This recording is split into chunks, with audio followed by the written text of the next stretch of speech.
Welcome to Pink Menopause and thank you for being here with me. I'm Rolly and let's find out more about the causes of uterine polyps.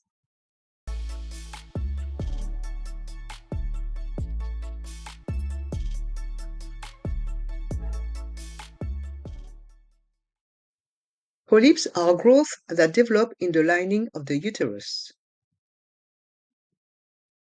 Uterine polyps can lead to abnormal bleeding and spotting during perimenopause and particularly after menopause, when regular menstrual cycles are no longer occurring.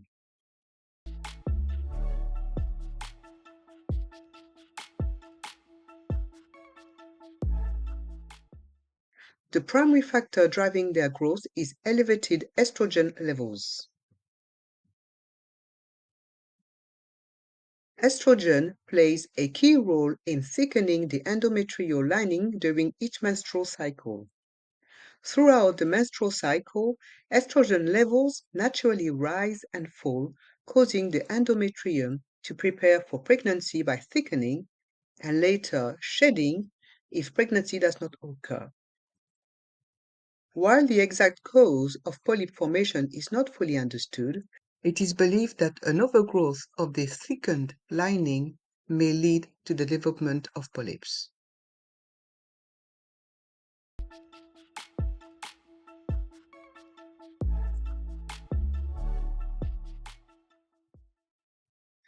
It is a female sex hormone produced by the ovaries and it comes in three forms: estradiol, estrone, estriol. Estrogen production peaks about 2 weeks before ovulation and declines during the luteal phase when progesterone becomes the dominant hormone. During perimenopause, progesterone levels are typically the first to decline. This hormonal imbalance can cause estrogen levels to remain relatively higher in comparison, even if overall estrogen levels are lower than before. To be a little bit more scientific, by around age 50, the ovaries deplete the supply of functional follicles, leading to a decline in estradiol levels.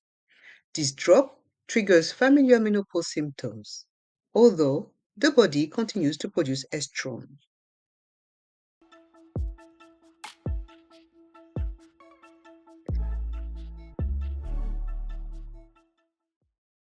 Estrogen may cause various symptoms to the uterus, including fibroids, cysts, polyps, the growth of endometrial cancer cells, and endometriosis. Interestingly, it is important to know how to lower high estrogen levels in the body. It is also essential to keep estrogen and progesterone hormones balanced during perimenopause and menopause.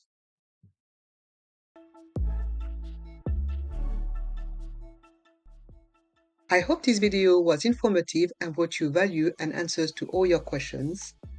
Now, I need to know if you are interested in knowing how to lower estrogen levels and how to balance estrogen and progesterone hormones.